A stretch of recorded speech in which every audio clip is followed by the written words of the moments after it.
Next question लिखो 10 grams of calcium carbonate 10 grams of calcium carbonate was dissolved in 250 ml of 10 grams of calcium carbonate dissolved in 250 ml of 1 molar HCl 250 ml of 1 molar HCl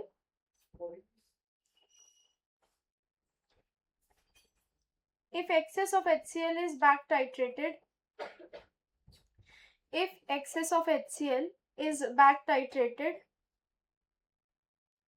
with 2 molar KOH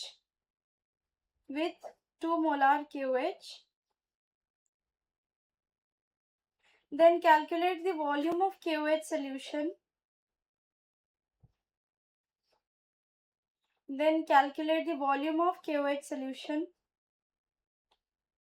required to neutralize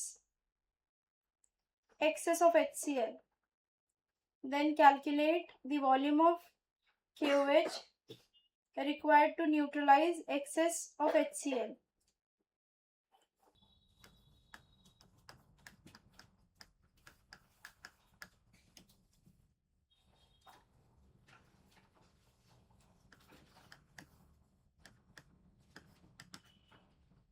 सबका answer आ गया है। चलो ध्यान दो, यहाँ पे back titration मैंने आपको बताया था, कुछ भी यूनिक नहीं है, बस आपको क्या करना है, समेशन ले लेना है। ध्यान दो, बैक टाइट्रेशन वर्ड देख के आपके दिमाग में आ जाना चाहिए summation of equivalents of acid is equal to summation of equivalents of base. याद आता है, बोला था जब आपको मोर देन वन एसिड या मोर देन वन बेस दिखता है तो सिंपली क्या करना है, समेशन ले लेना है। यहाँ पे क्वेश्चन में आपको क्या दिया हुआ है, कैल्शियम कार्बोनेट है और उसके साथ KOH भी क्या है, बेस है। So equivalents of this plus equivalents of this should be equal to, acid क्या है हमारे पास, HCl, equal to equivalents of HCl। हमें कैल्शियम कार्बोनेट का अमाउंट दिया हुआ है कितना, 10 ग्राम्स, विच इज हम इसको कर सकते हैं moles into n factor. KOH के लिए हम molarity into volume into n factor, और HCl का डेटा हमें क्या दिया हुआ है, मोलैरिटी और वॉल्यूम दिया है, तो molarity into volume into n factor. Question में डेटा है आपके पास 10 gram of calcium carbonate in 250 ml 1 molar HCl। 250 ml तो 250 by 1000, 1 molar, n factor HCl का कितना, 1। 10 ग्राम बोला है मतलब कि 10 by 100 moles, n factor calcium carbonate का कितना, 2, प्लस हमें बोला है KOH के लिए डेटा दिया हुआ है क्या, calculate the volume of KOH, sorry 2 molar KOH है। So 2 into volume into n factor कितना, 1। पूरे उसमें सिर्फ एक अननोन है तुम्हारे पास, इसके लिए सॉल्व कर लो तुम इक्वेट करके। ये क्या हो जाएगा बताओ, 0.2 plus 2v equal to 0.25। So 2v is equals to 0.25 by 2, v is equals to, क्या किया मैंने, माइनस 0.2 होगा ना, 2v equal to 0.25 minus 0.2, 2v is equals to 0.05, v equal to 0.05 by 2 which is 50 by 2 ml, 25 ml। कितने लोगों का खुद से आ गया था आंसर, ठीक है। Next question, 20 gram sample of barium hydroxide, 20 gram sample of barium hydroxide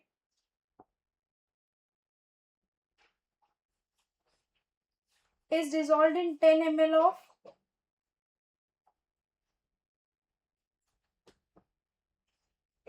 is dissolved in 10 ml of 0.5 normal HCl solution. Is dissolved in 10 ml of 0.5 normal HCl solution. Excess of HCl was back titrated. Excess of HCl was back titrated with 20 ml 0.1 normal KOH. 20 ml 0.1 normal KOH. Wait, 20 ml 0.1 normal NaOH, not KOH. 20 ml 0.1 normal NaOH. Calculate the percentage of barium hydroxide in the sample.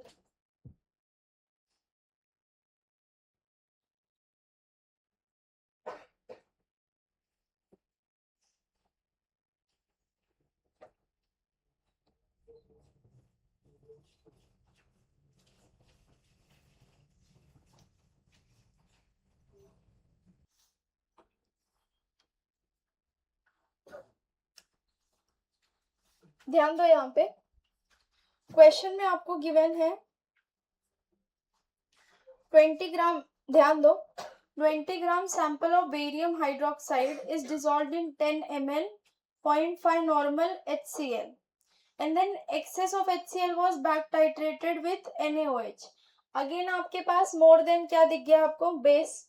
Back titration में वही करना है, equivalents of BaOH twice plus equivalents of NaOH is equal to equivalents of HCl.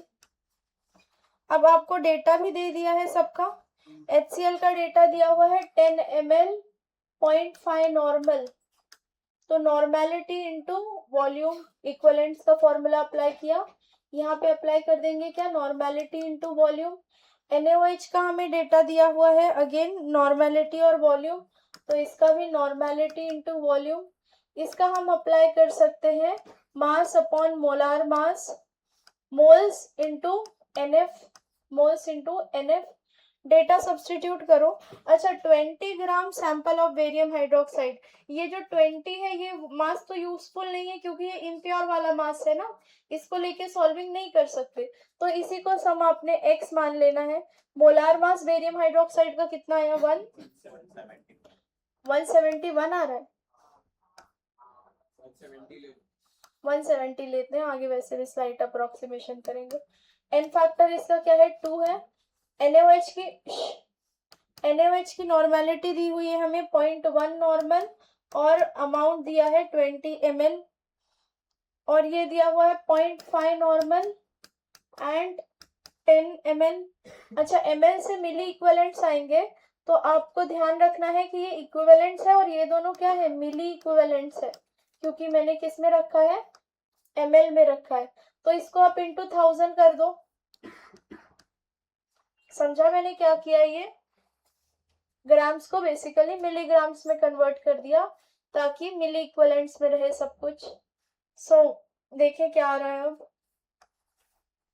x into 2000 upon 170 plus ये कितना आ जाएगा 20.2, ये कितना, अच्छा 2 आएगा, ये आएगा 2 और वो आएगा 5,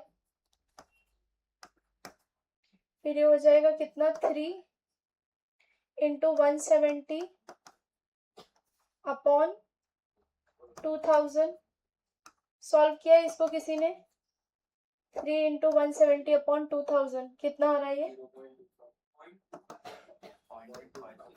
2.25, रफली ले लेते हैं 0.25, ठीक है, ग्राम्स. अब फर्दर ध्यान दो, तुम्हें ये मास मिल गया है प्योर बेरियम हाइड्रोक्साइड का. टोटल मास तुम्हें पता है, तो परसेंटेज कैसे निकालोगे, percentage of BaOH twice is equal to 0.25 into original percentage कितना है 20 इंटू 100, कितना आ जाएगा 100/80, 100/80, 10/8, 1.25% है ना, 1.25%.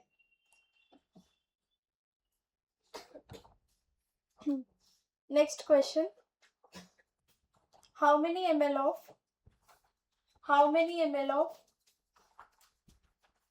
0.1 normal HCl, how many ml of 0.1 normal HCl are required to react completely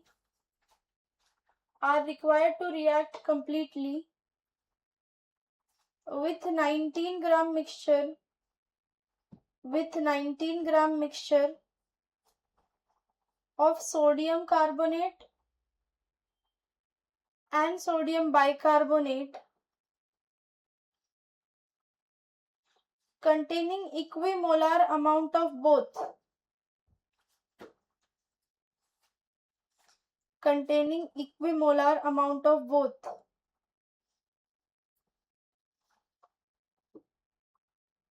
हो गया क्वेश्चन. चलो पेन रखो. क्वेश्चन में दिया है how many ml of 0.1 normal HCl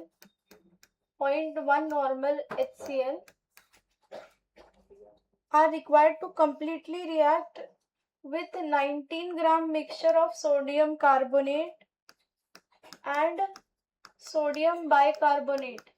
इसका जो टोटल मास दे रखा है, इस मिक्सचर का टोटल मास है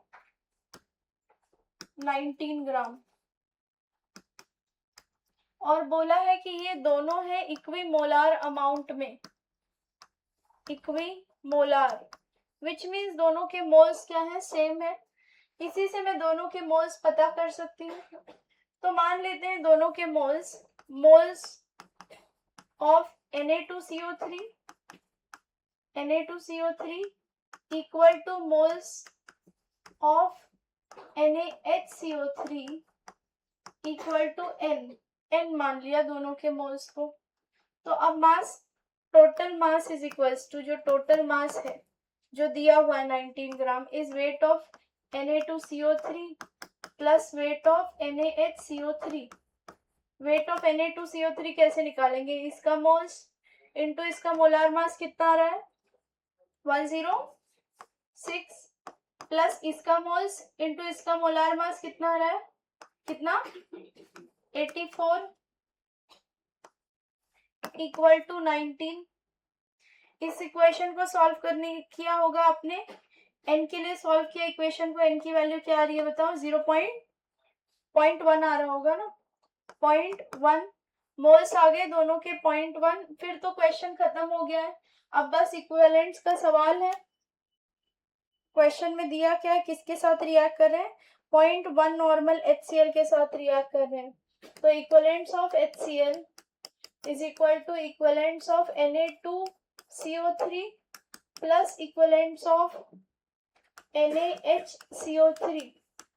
इसका दिया हुआ है 0.1 नॉर्मल था ना, 0.1 नॉर्मल. तो normality into volume equal to moles into NF कर सकती हूँ.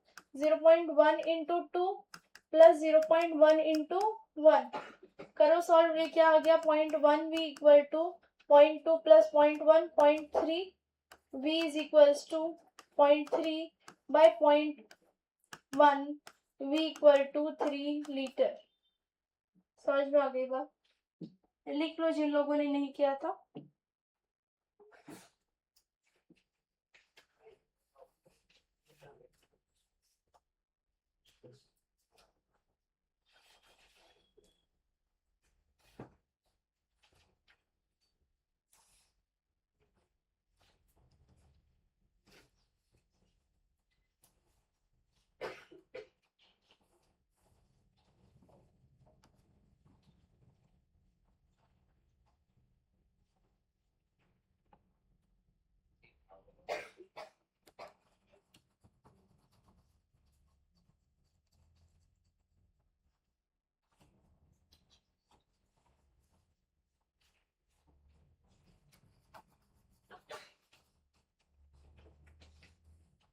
चलो नेक्स्ट हेडिंग दो,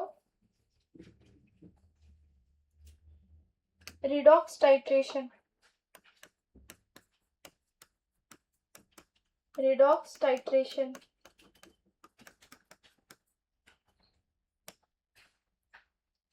Titration in which oxidizing agent and reducing agent react with each other.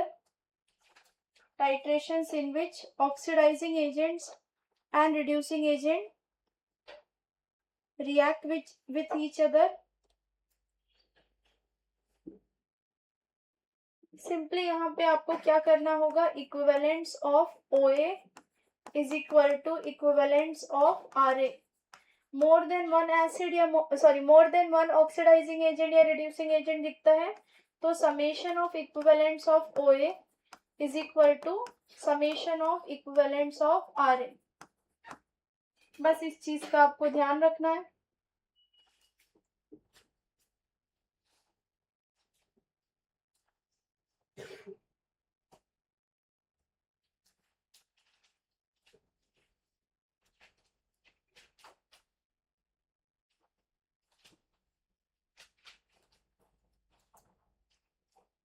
चलो हेडिंग दो, KMnO4 titrations।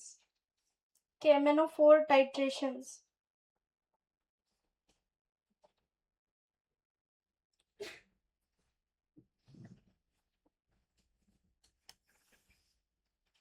KMnO4 titrations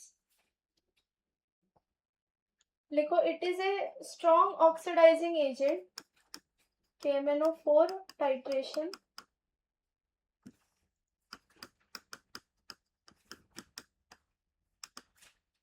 it is a strong oxidizing agent in all three mediums. In all three medium. Next point, its N factor is क्या होगा बताओ, ban 153। N factor ban 153। It acts as self-indicator. It acts as self-indicator। इस point को आगे समझेंगे हम, what is this self indicator. अच्छा ध्यान देना, कई बुक्स में ऐसे माइल्ड बेसिक मीडियम लिखा रहता है, ठीक है, माइल्ड बेसिक। माइल्ड बेसिक को बेसिकली आप न्यूट्रल मान सकते हो, न्यूट्रल मानना है आपको, माइल्ड बेसिक न्यूट्रल होगा।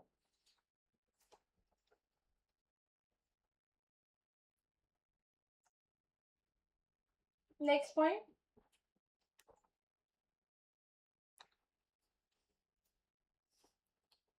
unless mentioned the medium is assumed to be acidic, जो मैं पहले ही आपको बोल चुकी हूँ, unless mentioned the medium is assumed to be acidic, which is provided by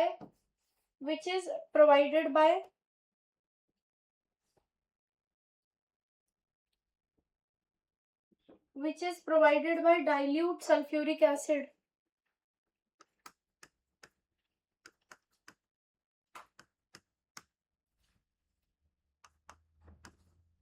Which is provided by dilute sulfuric acid।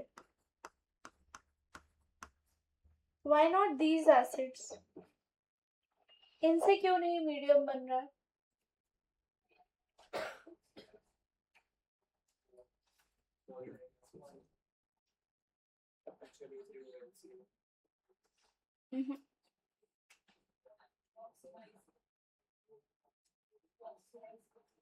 Oxidise कौन? Yes, आपने पढ़ा होगा 10th लेवल पे HNO3 nitric acid is a good oxidising agent. तो although KMnO4 एक strong oxidising agent है, वो अपना खुद का ऑक्सीडाइजिंग बिहेवियर शो करेगा, लेकिन HNO3 being a good oxidising agent, मान लो 100 मॉलिक्यूल्स में से 95 मॉलिक्यूल्स को KMnO4 ऑक्सीडाइज कर रहा है, लेकिन 5 या 10 को HNO3 भी करने लग जाएगा। लेकिन तुम तो अजम्पशन क्या मान रहे हो कि सारे ही जो ऑक्सीडेशन हो रहे हैं वो कौन करवा रहा है बताओ, KMnO4। तो फिर एक थोड़ा एरर आ जाएगा तुम्हारी रीडिंग्स में। Same for concentrated sulphuric acid 2 +6 में है, तो उसका नेचर है कि ऑक्सीडाइजिंग एजेंट का काम करे। डाइल्यूट करने पे वो अपने उसका नेचर सप्रेस हो जाता है, ऑक्सीडाइजिंग नेचर वाला। लेकिन कॉन्सेंट्रेटेड सल्फ्यूरिक एसिड है और आप देख रहे हो कि वो अपने मैक्स ऑक्सीडेशन नंबर में है, तो वो भी क्या करेगा, स्लाइट थोड़ा बहुत ऑक्सीडेशन करने लग जाएगा, लाइक HNO3। तो इसीलिए कॉन्सेंट्रेटेड सल्फ्यूरिक एसिड भी आप नहीं लोगे।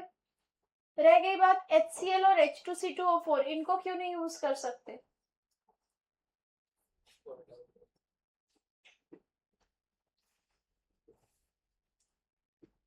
बताओ, अभी तक जो सिखाया उस हिसाब से सोचा करो ना, ऐसे हवा में मत सोचने लग जाया करो। सिखाया है हमेशा शुरू किससे करना है, ऑक्सीडेशन नंबर्स, उन्हीं से आगे बात हो सकती है।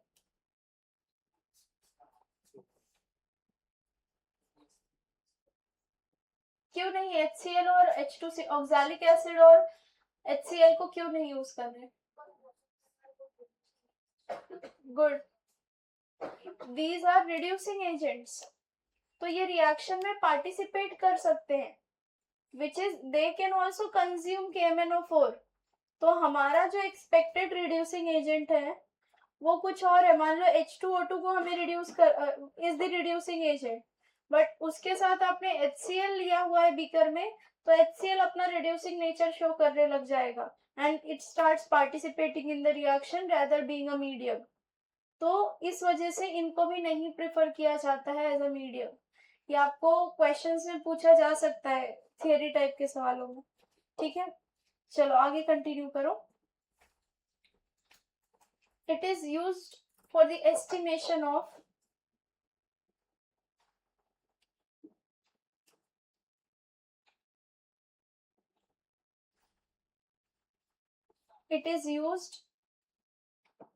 estimation of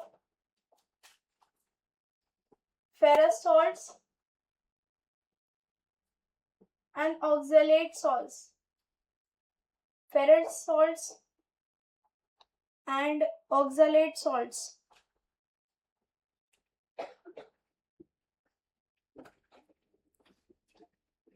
Which is FeCl2, FeSO4।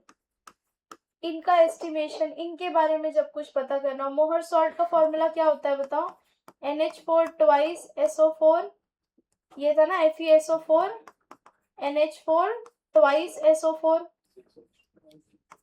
SO4 और NH4 twice SO4 dot 6H2O। This is Mohr's salt, ये भी क्या है, एक फेरस सॉल्ट ही है, मोर्स सॉल्ट।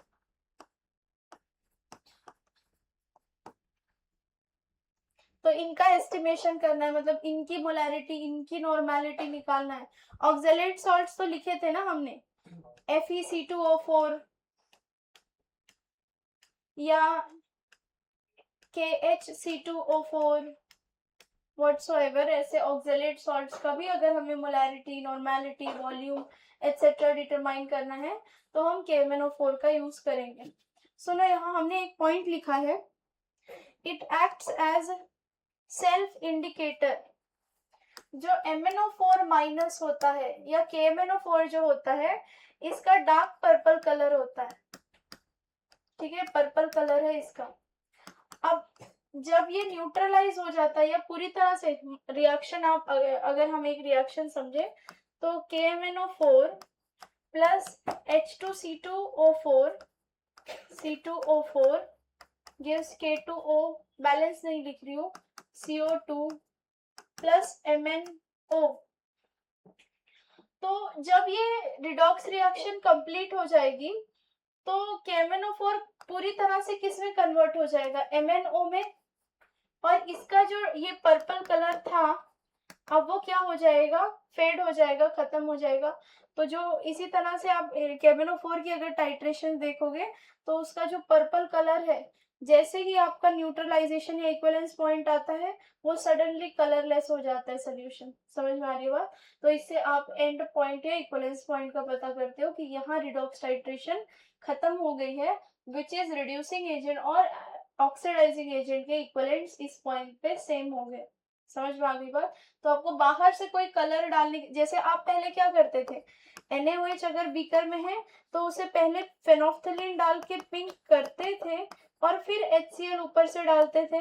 जब दोनों के इक्विवेलेंट सेम हो जाते थे तो NaOH का पिंक कलर क्या हो जाता था, कलरलेस हो जाता था। आपको बाहर से डालना पड़ा, यहाँ कुछ नहीं, उसका खुद का ही कलर है, पर्पल कलर। ठीक है, यही है वो पॉइंट। चलो आगे सॉल्विंग शुरू करें। बस एक ही पॉइंट का ध्यान रखना है, जैसे एसिड्स में क्या था, equivalents of acid equal to equivalents of base, इसमें क्या है, equivalents of OA equal to equivalents of RA, बाकी सब सेम है। How many moles of acidified, how many moles of acidified KMnO4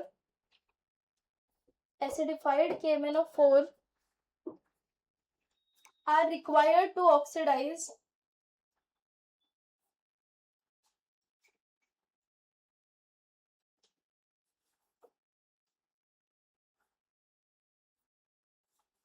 are required to oxidize 1 mole of ferrous oxalate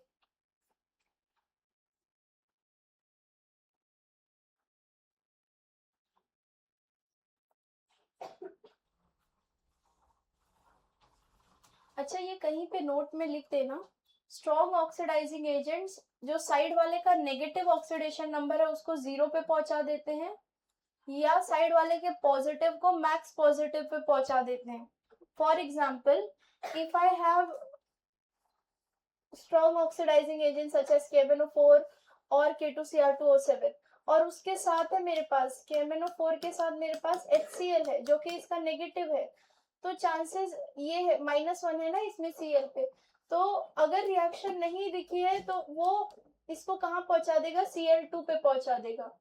या मान लो यहाँ पे कोई ऐसा है जो अपने पॉजिटिव वाले में है, मान लो H2C2O4, ये +3 में, ये इसका मैक्स पॉजिटिव नहीं है ना, तो स्ट्रॉन्ग ऑक्सीडाइजिंग एजेंट KMnO4 इसको इसके max positive which is CO2 पे पहुंचा देगा। तो पॉजिटिव वाले को मैक्स पॉजिटिव पे पहुंचा देगा, नेगेटिव वाले को मोस्टली, दिस इज जनरली, हाँ, नॉट ऑलवेज। अगर कुछ नहीं समझ में आ रहा है तो एक बार इस स्टेटमेंट का यूज कर सकते हो क्वेश्चन में, कि नेगेटिव को 0 कर देगा, पॉजिटिव को मैक्स पॉजिटिव कर देगा स्ट्रॉन्ग ऑक्सीडाइजिंग एजेंट, कहीं पे लिख सकते हो कॉर्नर में। क्लोराइड में Cl माइनस में है, -1, अगर हमने उसके साथ K2Cr2O7 डाला है एसिडिक मीडियम में, तो ये क्या स्ट्रॉन्ग ऑक्सीडाइजिंग एजेंट है। अब तुम्हें समझ में नहीं आ रहा है कि क्लोराइड का मैं क्या बनाऊं, Cl2 बनाऊं, KClO बनाऊं, KClO3 बनाऊं, तो जनरली ये होता है कि नेगेटिव जो Cl माइनस है वो उसको नेगेटिव से 0 पे भेजेगा, Cl2 पे, माइनस वाले नेगेटिव को 0, हमेशा नहीं, दिस इज नॉट हमेशा वाला स्टेटमेंट, जनरली आपको ऐसा, अगर कुछ नहीं समझ में आ रहा है तो one of the possibility is this. और अगर पॉजिटिव है, मान लो Cl KClO में है वहां पे, विच इज उसका ऑक्सीडेशन नंबर कितना है बताओ, +1, हाँ या नहीं, तो वो उसको मैक्स पॉजिटिव, उसके पे मैक्स पॉजिटिव पे पहुंचा देगा। समझ में आ रही है, Cl का मैक्स पॉजिटिव जो भी है उस पे क्या है। 3/5 कितने लोगों का आ गया है, गुड, वेरी गुड। ये सब क्या कर रहे हो, डिजाइन बना रहे हो, तब से फूल पत्ते बनाने लग गए।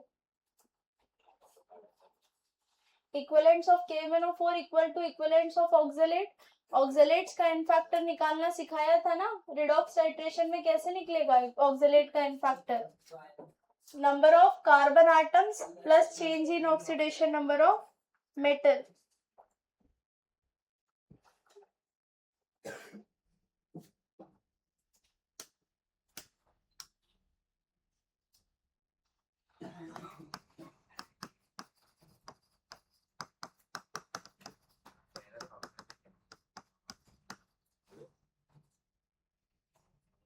कितने मोल्स थे KMnO4,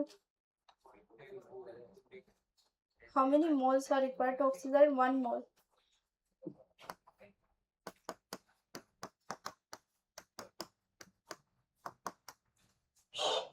ध्यान दो यहाँ पे, इसके मोल्स नहीं पता, मीडियम कुछ नहीं बोला है, तो एसिडिक मीडियम में एन फैक्टर कितना होता है 5, और यहाँ पे एन फैक्टर फेरस ऑक्सलेट का क्या हो जाएगा, number of carbon atom 2 plus change in oxidation number of metal, Fe+2 से कहाँ जाएगा +3, चेंज कितने का 1, सो एन फैक्टर 3, मोल्स आ गए आपके 3/5। चलो अगला सवाल करो, how many moles of acidified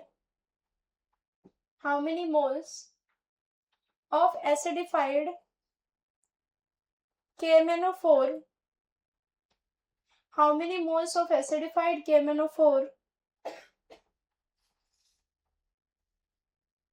are required to oxidize a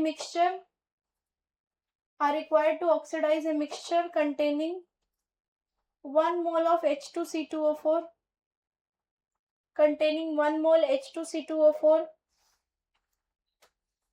3 moles Ki,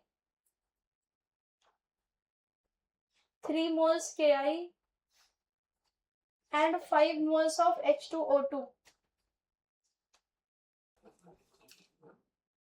चलो अगला सवाल लिखो, साथ में डिस्कस करेंगे।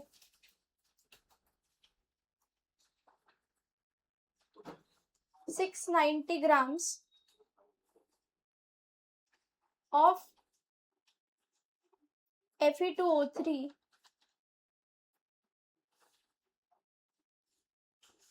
690 grams of Fe2O3 completely react with 690 gram of Fe2O3 and FeO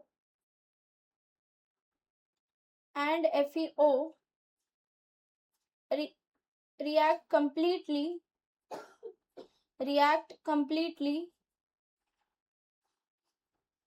with 158 grams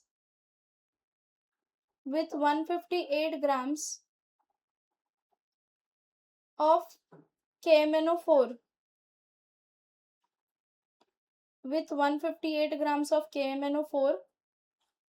calculate mass of Fe2O3 in mixture।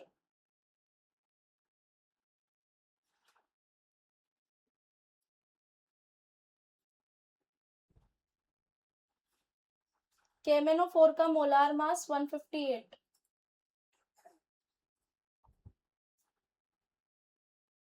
Determine the mass of Fe2O3 in the mixture, molar mass of KMnO4 158।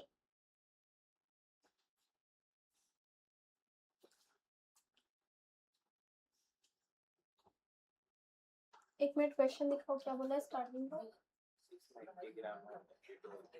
696 ग्राम करो, 696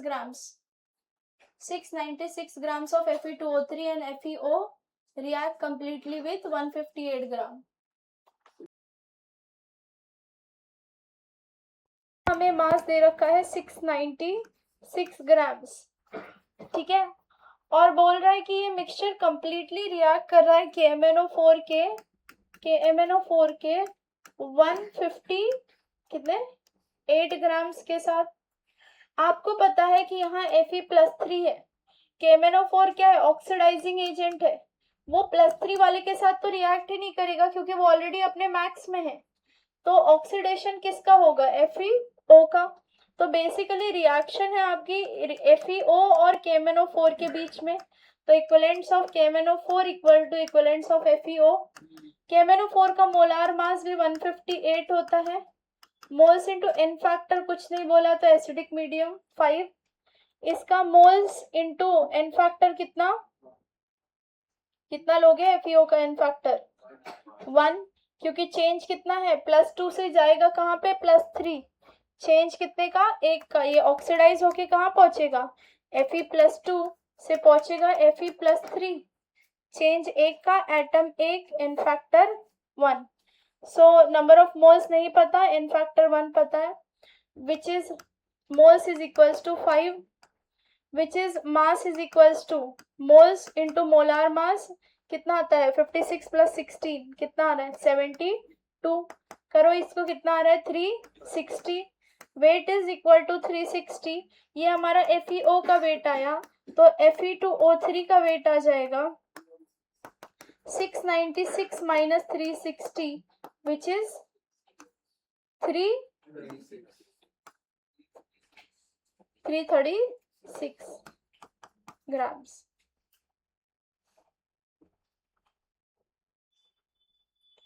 पिछला question हमने discuss नहीं किया था, ध्यान दो यहाँ पे। क्वेश्चन था हमारे पास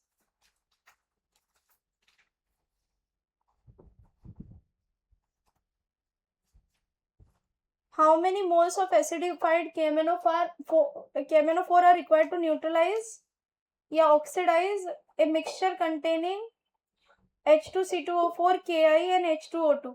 पहले तो आपको क्लियर दिख गया कि ये तीनों क्या है बताओ, रिड्यूसिंग एजेंट है।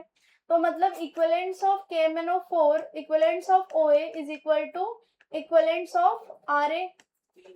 अब यहाँ पे बस 3 RA हो जाएंगे which is equivalents of KMNO4 is equal to equivalents of Ki plus equivalents of H2O2 plus equivalents of H2C2O4 equivalents of H2C2O4।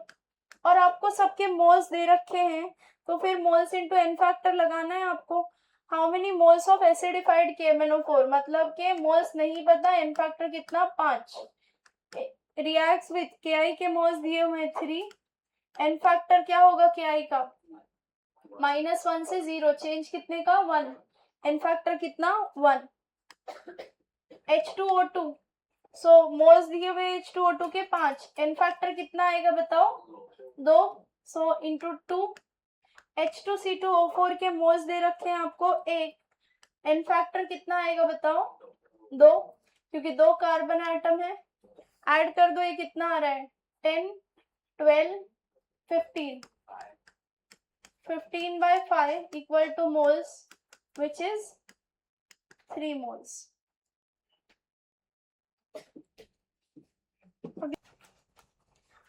Calculate the moles of KMNO4. Calculate the moles of KMNO4 required for complete oxidation. Required for complete oxidation of 1.25 moles. Complete oxidation of 1.25 moles of Cu2S. Cu2S का n factor क्या है, कितना है Cu2S का n factor 8, good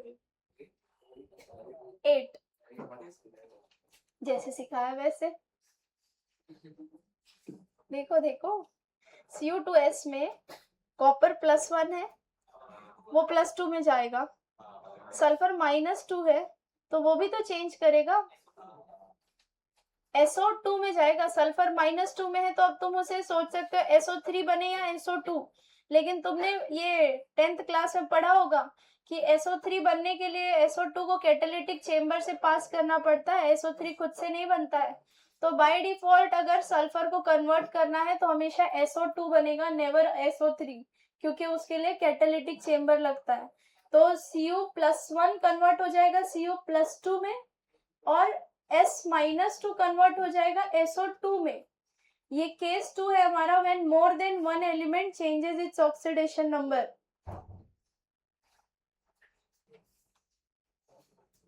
to कितने लोगों का answer आ गया, गुड, वेरी गुड। चलो अगला सवाल करो, साथ में डिस्कस करेंगे। Calculate moles of KMNO4, calculate moles of KMNO4 and NaOH, moles of KMNO4 and NaOH required to react with a mixture of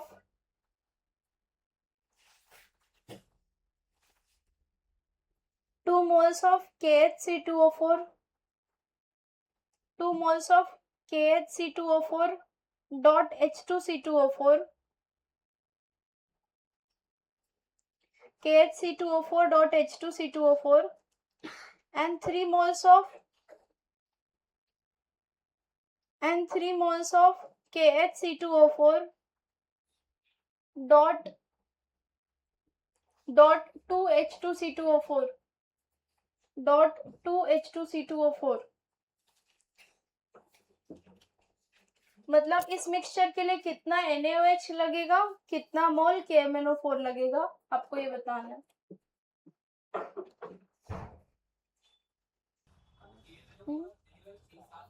नहीं, एक साथ कैसे रिएक्ट कर सकते हैं?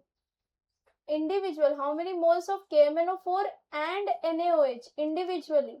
तो मतलब एक बार KMnO4 के साथ रिएक्शन है विच इज रिडॉक्स रिएक्शन है एक बार, और एक बार एसिड बेस रिएक्शन है, क्योंकि वो लोग के पास एसिडिक हाइड्रोजन भी है ना, तो उनको दो इंडिविजुअली सॉल्व करना है। आपको इंडिविजुअल सॉल्व करना है अलग अलग से, एक बार NaOH के साथ सेम क्वेश्चन, एक बार KMnO4 के साथ same question.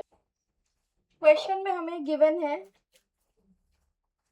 2 moles of KHC2O4,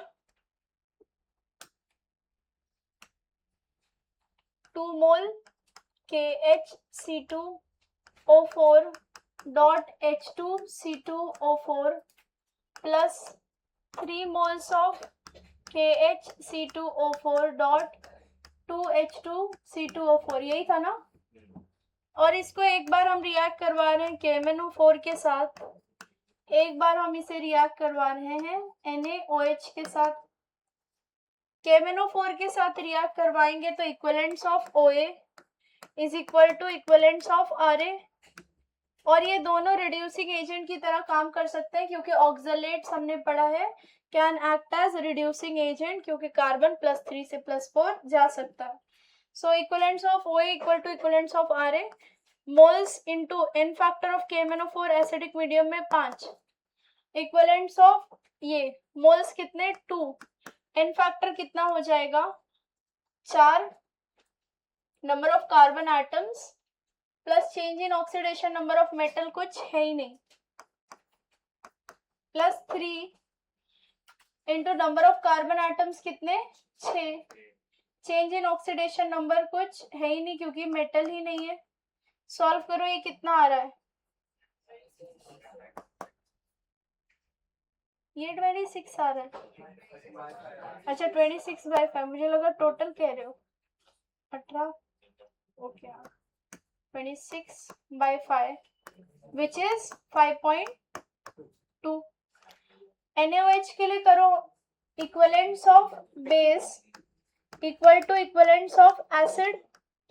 चुप हो जाओ, दोनों के पास एसिडिक हाइड्रोजन्स हैं तो एसिड की तरह भी काम कर सकते हैं।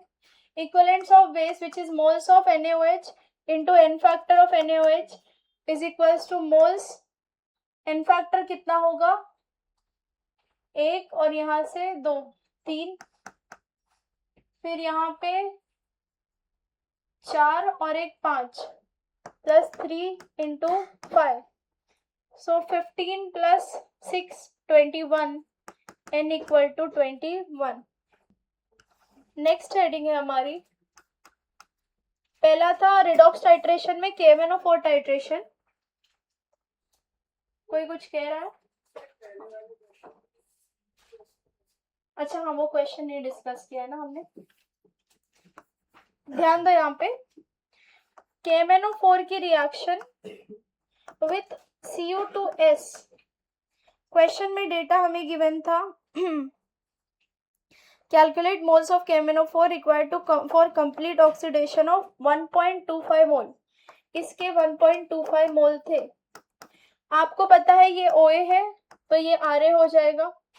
Equivalents of OA equal to equivalents of RA which is Cu2S, moles into n factor acidic medium में 5, मोल्स 1.25, n फैक्टर हमें निकालना होगा। Cu2S रिएक्ट करके Cu+1, Cu2S में कॉपर कौन से ऑक्सीडेशन स्टेट में है, ये इसके पैर पे और ये इसके पैर पे, कॉपर +1 में है और सल्फर -2 में है, तो कॉपर +1 से पहुंचेगा कॉपर +2 में, सल्फर -2 से पहुंचेगा SO2 में, तो -2 से ये पहुंचा SO2 में, विच इज +4, चेंज कितने का, 6 का, एटम 1, एन फैक्टर 6। यहाँ पे Cu2 था, +1 से +2 चेंज 1 का, एटम 2, एन फैक्टर 2। तो टोटल एन फैक्टर कितना आया, चेक कर लो। यहाँ से यहाँ भी ऑक्सीडेशन, यहाँ से यहाँ भी ऑक्सीडेशन, तो ऐड करोगे टोटल एन फैक्टर कितना आया, 8। हाँ या नहीं, कुछ समझा या उड़ गया? ठीक है, तो एन फैक्टर आ गया 8। बस फिर अब क्या करना है, 1.25 इंटू 8 डिवाइड बाय 5 सॉल्व करो। एन की वैल्यू कितनी आ गई इधर से,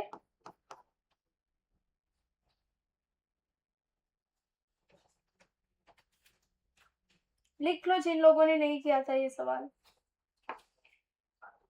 सो रिडॉक्स टाइट्रेशन हमारी हेडिंग थी, उसमें हमने पहले किया KMnO4 टाइट्रेशन, उसके बाद हमारी नेक्स्ट हेडिंग है K2Cr2O7 titrations, potassium dichromate.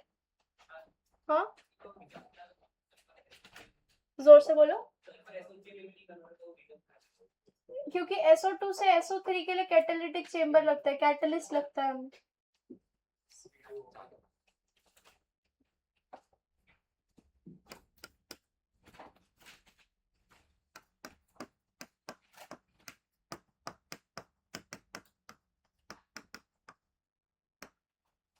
It is a strong oxidizing agent.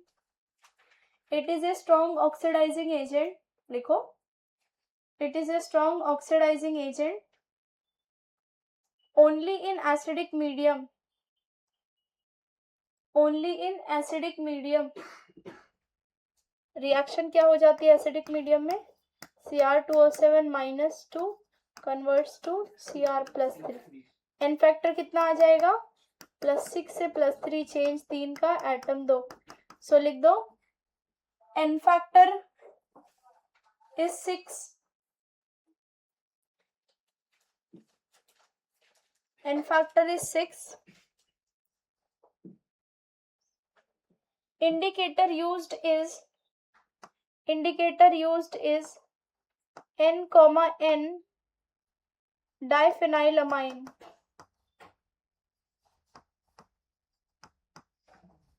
N diphenylamine, sorry, n factor is 6, indicator used is N, N diphenylamine। Amine होता है इस पे लगा हुआ, हाइड्रोजन की जगह पे 2 फेनाइल रिंग्स लग जाएंगी। एनीवेज तुम्हें स्ट्रक्चर से वैसे कोई मतलब नहीं होगी।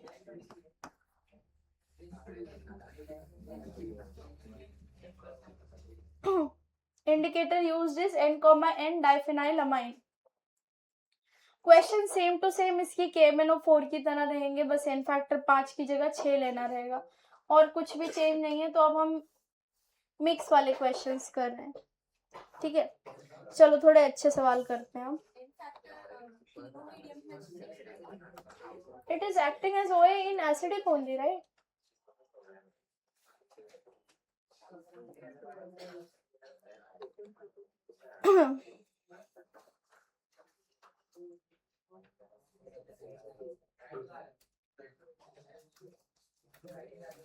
ए मिक्सचर ऑफ, अच्छा सवाल है ये, ऑनवर्ड्स हम थोड़े ठीक सवाल शुरू करें। ए mixture of FeO and Fe2O3 is reacted with 100 ml FeO and Fe2O3 is reacted with 100 ml of 0.25 molar, sorry, 100 ml of is reacted with 100 ml of 0.2 molar, 100 ml 0.2 molar acidified KMnO4, acidified KMnO4. The solution was then titrated. The solution was then titrated with zinc dust.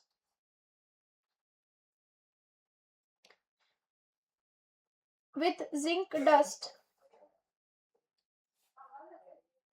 the produced Fe+2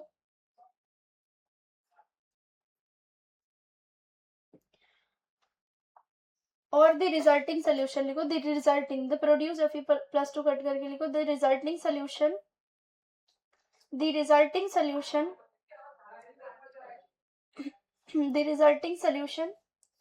required 1 liter of 0.1 molar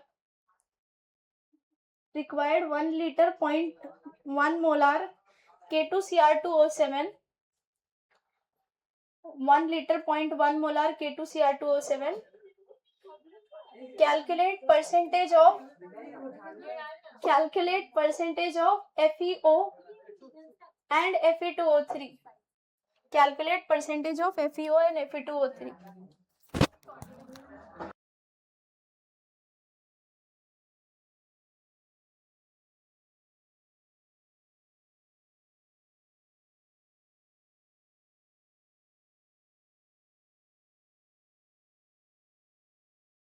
को pen रखो.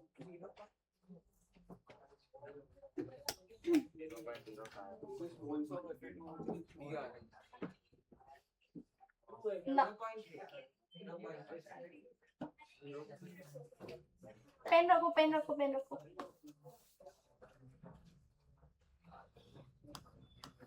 सुनो, यहाँ सुनो. हमारे पास है FeO और Fe2O3. इसके moles मान लेते हैं A, इसके मोल्स मान लेते हैं B. इस मिक्सचर को, सवाल लिखा है तुमने सही से, इस मिक्सचर को रिएक्ट कराया है हमने KMnO4 के साथ. अब KMnO4 के साथ रिएक्शन में +3 वाला तो नहीं जाएगा, +2 वाला जाएगा, विच इज यहाँ पे KMnO4 के बाद बीकर में टोटल मेरे पास क्या होगा, सिर्फ और सिर्फ Fe+3 होगा. और टोटल Fe+3 कितना होगा, यहाँ से आने वाला Fe+3 होगा A, हाँ या नहीं. Fe+2 से जो Fe+3 में गया वो A, और ऑलरेडी मेरे पास 2B Fe+3 प्रेजेंट था. ये तुम समझ पाए मैंने क्या बोला. FeO से जो Fe+3 बना ये A, तो ये भी A, और Fe2O3 के B मोल्स से मेरे पास 2B मोल ऑलरेडी किसके हैं बताओ, Fe+3 के हैं. तो टोटल मेरे पास कितने हैं, A+2B. अब फिर जिंक डस्ट डाला. जिंक बीइंग अ मेटल, मुझे कुछ ज्यादा नहीं सोचना. मैंने देखा जिंक मेटल है, रिड्यूसिंग एजेंट है, बस. तो रिड्यूसिंग एजेंट है, इसको रिड्यूस करके फिर से कहाँ भेज देगा, Fe+2. अब फिर इसके बाद इसके ऊपर इस मिक्सचर पे डाला गया फिर से क्या बताओ, K2Cr2O7. K2Cr2O7 being oxidising agent, इसको क्या कर देगा, फर्दर ऑक्सीडाइज कर देगा. किसमें, Fe+3 में. अब पहले स्टेप पे अगर मैं लगाऊं रिडॉक्स टाइट्रेशन, तो equivalence of OA equal to equivalence of RA, हाँ या नहीं. So equivalence of OA equal to equivalence of RA. ये मोल्स ध्यान रखना, ये सबके कितने, A+2B. जिंदा होना, ये कैसे लिखा है. पहले स्टेप पे अगर हम लगाएं, स्टेप 1 पे, तो equivalence of KMnO4, reducing agent कौन है वहां पे, FeO. ये तो नहीं रिएक्ट कर रहा है ना Fe2O3. सो डेटा क्या दिया हुआ है, 0.2 मोलार 100 ml. एन फैक्टर कितना, एसिडिफाइड है तो 5, इक्वल टू मोल्स नहीं पता, एन फैक्टर कितना 1. सॉल्व करो, इससे मोल्स कितने आ जाएंगे,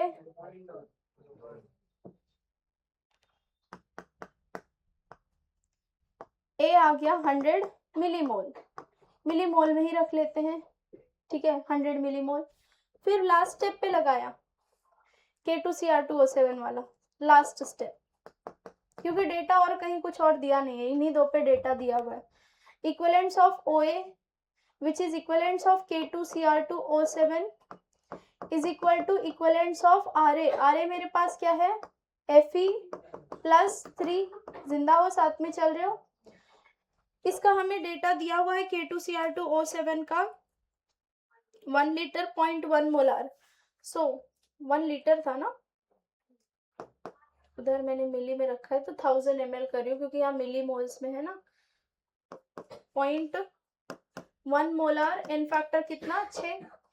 फिर इसके मोल्स कितने हैं बेल, A प्लस कितना है A+2B इंटू एन फैक्टर कितना +3 से कहाँ जाएगा वो +2 +2 से कहाँ जाएगा +3, एन फैक्टर कितना है 1। अब तुम्हारे पास A पता है ऑलरेडी, तुम या टोटल A+2B की वैल्यू निकाल लो, कितना आ जा रहा है ये बताओ, 600 आ रहा है ना ये। A+2B इक्वल टू 600, A है 100, so 2B equal to 500, B equal to 250। अच्छा किसी बच्चे ने बोला था क्या 500, नहीं तुक्का बोला था एक कोई। सो 2B इक्वल टू 500। अब तुम्हें A और B मिल गया ना, मोल परसेंट निकाल लोगे उस हिसाब से, उसके मोल्स अपॉन टोटल मोल्स कर ले। ये 2B कैसे आया, Fe का यहाँ से एक FeO से एक Fe आता है, तो A मोल FeO से A मोल Fe+2 आ रहा है। इधर लिख देती हूँ, A mole Fe+2, B mole Fe2O3 से 2B मोल क्या आएगा बताओ Fe+3, तो टोटल Fe+3 कितना आएगा A+2B। आगे परसेंटेज निकाल लोगे ना, A और B तुम्हें मिल गया है तो परसेंटेज निकालो। चलो यहीं पे स्टॉप करेंगे, किसी को कोई डिफिकल्टी है।